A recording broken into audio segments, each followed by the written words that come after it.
Next on Worcester News tonight, history is made as Massachusetts becomes the first state on the East Coast to legally sell recreational marijuana. Plus, if you're hitting the roads or catching a flight, you're not alone. The Thanksgiving travel rush is on. Good evening and thanks for joining us. I'm Olivia Lemon. A new milestone in Massachusetts Tuesday as two marijuana shops begin recreational sales. One in Northampton, the other right here in Worcester County. Cultivate in Leicester opened its doors this morning to crowds of customers. Our Chandler Walsh has the story. Leicester police say they weren't expecting this consistent stream of hopeful customers. They were anticipating about 1,000 vehicles would come through, but it surpassed that. The line is long outside Cultivate in Leicester.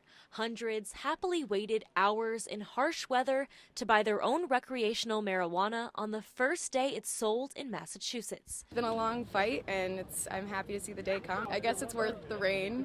We're New Englanders, so we don't really mind. As a citizen here, I'm really excited to be exercising my rights.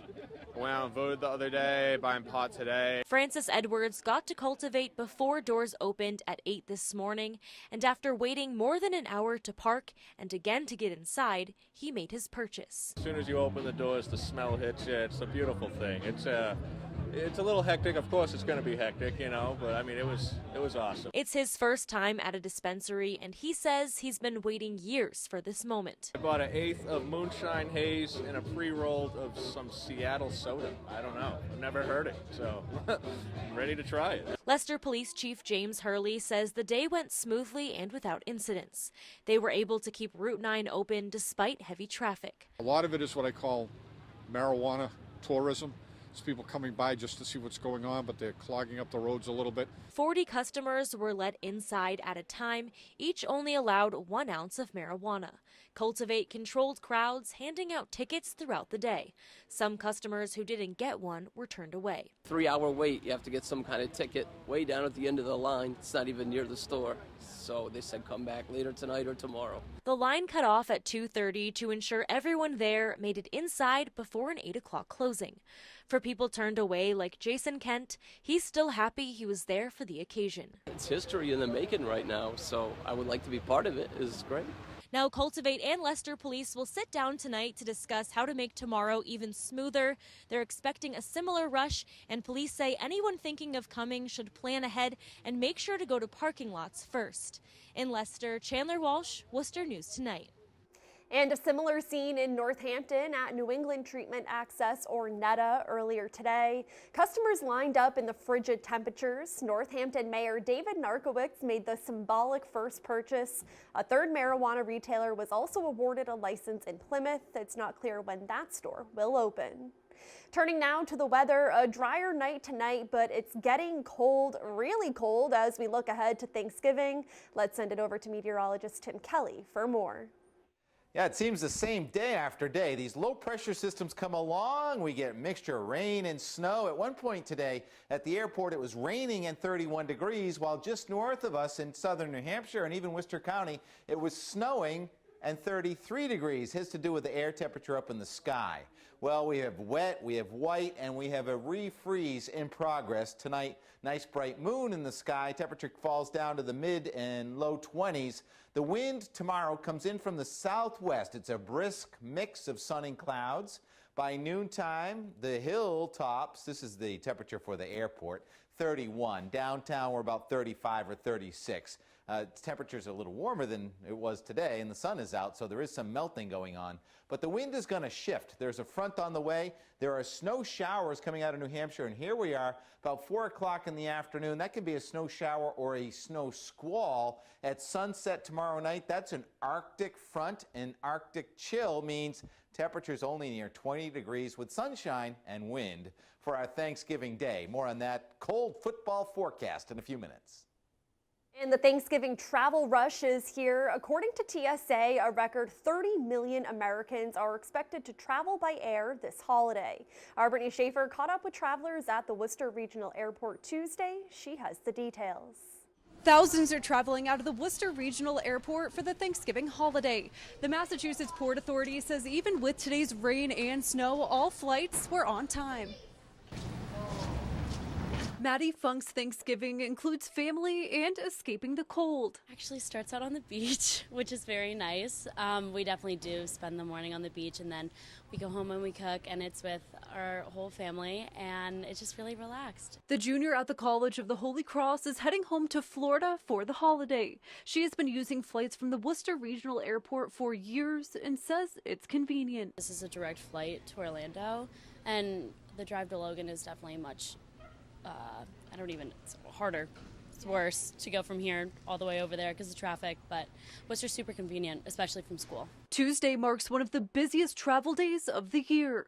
Massport Board Chairman Lou Evangelitis says the growth of the airlines and destinations this year has led to more passengers at Worcester's airport. We've gone from about 100,000 passengers a year. Now we're going to move into probably like 200,000 passengers a year. We're going to be busier than ever. I've heard the bookings are really strong for Florida right now. A lot to be thankful for in Worcester County when it comes to Worcester Regional Airport. Marvin Simpson is also flying to Orlando Tuesday. He says he's thankful for an on-time flight and being with family. Flying to Vero Beach, Florida, to have Thanksgiving with my wife, kids, and my mother-in-law. You have to be thankful for the little things, family, friends, the common things throughout life.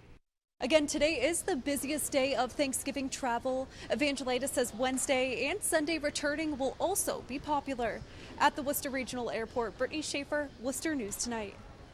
Massachusetts Attorney General Maura Healey is suing a Shrewsbury man. He's accused of illegally selling sick puppies out of his home. One woman who bought one of the dogs says she spent thousands of dollars to keep him alive. Our Roslyn Flaherty joins us now with the story. Roslyn? Olivia, she spent more money to keep him alive than she did when she first bought him, but is now relieved the state is getting involved.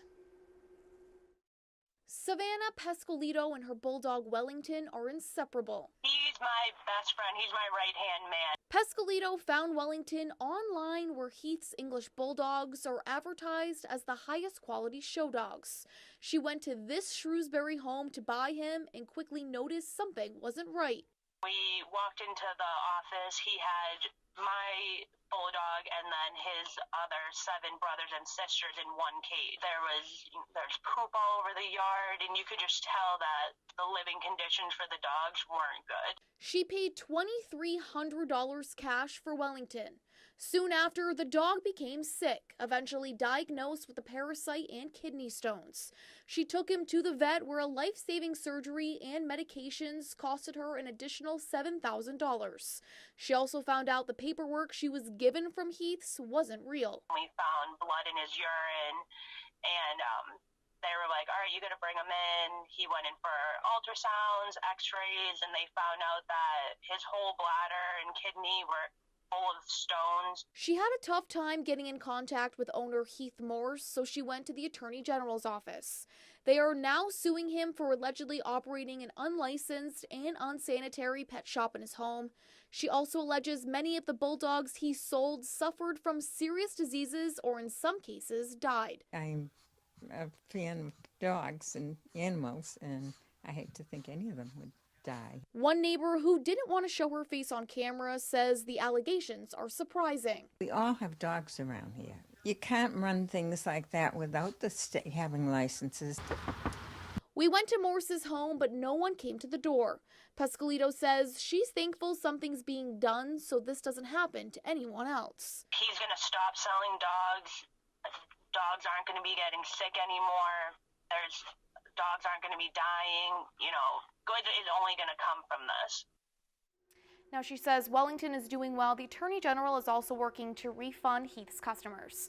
Roslyn Flaherty, Worcester News Tonight.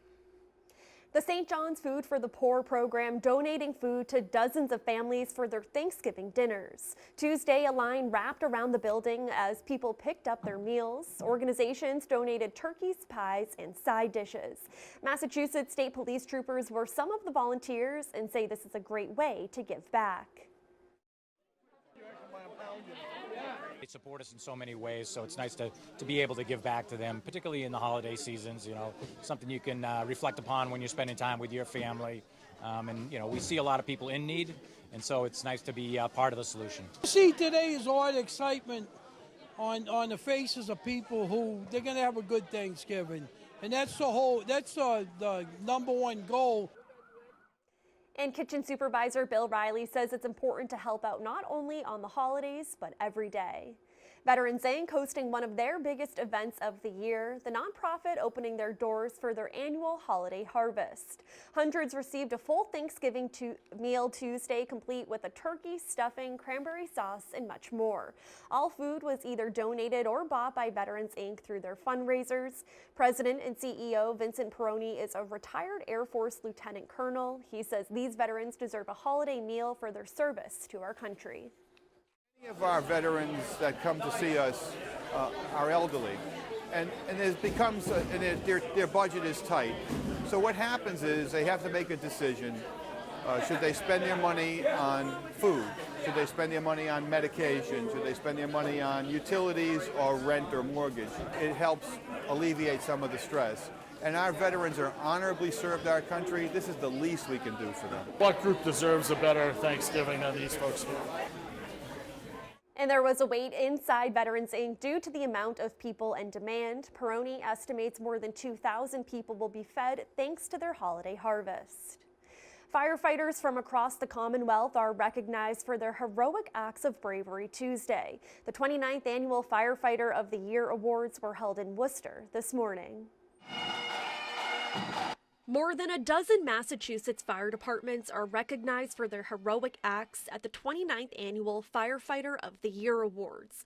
Governor Charlie Baker led the ceremony at Mechanics Hall by honoring the 6 Worcester firefighters who died in the cold storage fire in 1999. I am quite sure that every firefighter that responded to that fire knew that that building was a very dangerous and scary place, and yet every single one of them answered the call, and every single one of them battled that blaze until it was put out. Governor Baker, the state fire marshal, and other state leaders awarded the medals to nearly 100 firefighters, including 7 from Worcester. We do it every day, and we don't consider ourselves heroes, but when they do something exceptional like this, we'll take the heroic credit. An off-duty lieutenant was recognized for his actions when he saw smoke coming from his neighbor's house. I attempted to climb in the house, but the level of smoke was so severe that I couldn't enter.